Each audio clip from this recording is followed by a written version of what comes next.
बसरा का मशहूर और मरूफ ताजिर अब्दुल रज़्ज़ाक न सिर्फ दौलतमंद था बल्कि अपनी दियानतदारी, खुश अखलाकी और शराफत की वजह से पूरे शहर में पहचाना जाता था। वह हर वक्त अल्लाह का शुक्रगुजार रहता, नमाज का पाबंद था और हमेशा कारोबार में सच्चाई को तरजीह देता। एक दिन उसने फैसला किया कि वह अपना कारोबार वसीय करने के लिए दमिश्क का सफ़र करेगा। यह एक तवील और पुरखतर सफ़र था, लेकिन अब्दुल रज़्ज़ाक का ईमान और इरादा मजबूत था। उसने सफ़र की तैयारी की, अपना कीमती माल एक मजबूत ऊंट पर लादा और अल्लाह का नाम लेकर रवाना हो गया। रास्ते में एक दिन जब वह एक छोटे से कुएं पर आराम कर रहा था, एक नौजवान मुसाफिर उसके पास आया। वह दुबला पतला मगर पुरवकार नजर आता था। उसके चेहरे पर आजिदी थी और लहजे में मिठास। अस्सलामु अलैकुम ऐ ताजिर। वलैकुम अस्सलाम भाई, कौन हो, कहाँ जा रहे हो? मुसाफिर ने बताया कि उसका नाम सलीम है और वह अपने गांव से निकला है ताकि किसी नेक शख्स के साथ सफर करे, रोजी कमाए और दुनिया देखे। उसने कहा, अगर आप इजाजत दें तो मैं आपके साथ सफर करना चाहता हूं। मैं आपका खिदमत गुजार बनूंगा और जो कुछ आप कहेंगे वही करूंगा। अब्दुल रज़्ज़ाक ने मुस्कुरा कर कहा, सफर अकेले का नहीं होता, दिल बहलाने वाला साथी चाहिए। आओ मेरे साथ चलो। सलीम ताजिर के साथ हो लिया। वह हर वक्त अब्दुल रज़्ज़ाक की खिदमत में लगा रहता, पानी भरता, खाना तैयार करता, खैमा लगाता और दौरान सफर उसका ध्यान रखता। अब्दुल रज़्ज़ाक सलीम की दियानतदारी और खुलूस से बहुत मुतासिर हुआ। 3 दिन गुजरे, फिर 5, फिर 7 दिन। दोनों ने कई दुश्वार गुजार रास्ते तय किए। सफर में कई जगहों पर डाकुओं की खबरें आती, लेकिन अल्लाह का करम था कि उन्हें कोई नुकसान न हुआ।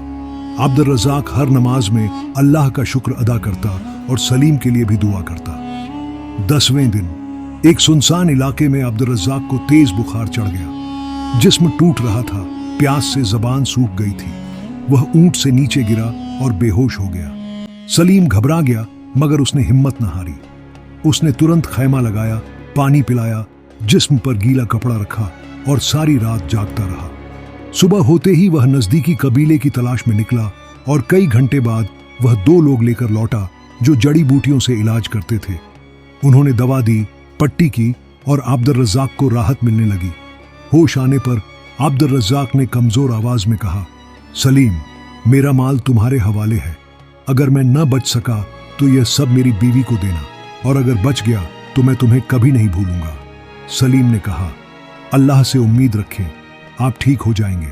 मैं अमानत में खयानत नहीं कर सकता। अब्दुल रज़्ज़ाक ने 1 हफ्ते बाद मुकम्मल सेहत पाई। उसने सलीम को गले लगाकर कहा, तुम सिर्फ एक मुसाफिर नहीं बल्कि फरिश्ता हो। तुमने जो किया शायद मेरे सगे बेटे भी न करते। अब्दुल रज़्ज़ाक ने फैसला किया कि अब वह दमिश्क का सफर मुअख्खर करके वापस बसरा जाएगा, क्योंकि उसने सलीम की वफादारी को एक अजीम इनाम से नवाजना था। बसरा पहुंचकर अब्दुल रज़्ज़ाक ने सारे ताजिरों को जमा किया और सलीम को लोगों के सामने इज्जत से बिठाया। उसने ऐलान किया, आज से यह नौजवान मेरा शरीक है, इसका हक मेरे बराबर है। लोग हैरान रह गए।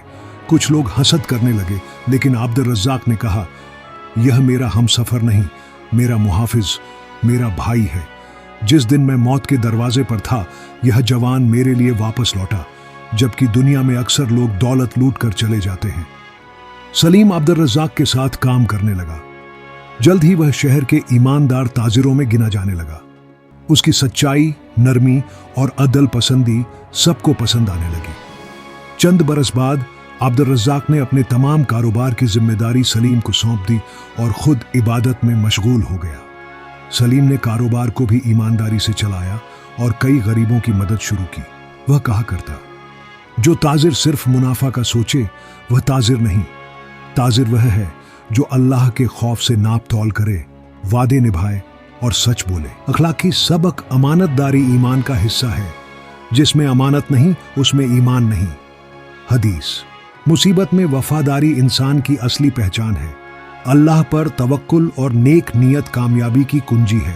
ताजिर सिर्फ माल का नहीं, किरदार का भी अमीर होना चाहिए। सफर में नेकी और खुलूस अल्लाह की खास मदद का जरिया बनते हैं। अगर आपको यह कहानी अच्छी लगी हो तो इस वीडियो को जरूर लाइक करें, अपनी राय कमेंट में बताएं और ऐसी ही और भी खूबसूरत और सीख से भरी इस्लामी कहानियों के लिए हमारे चैनल को सब्सक्राइब करना न भूलें।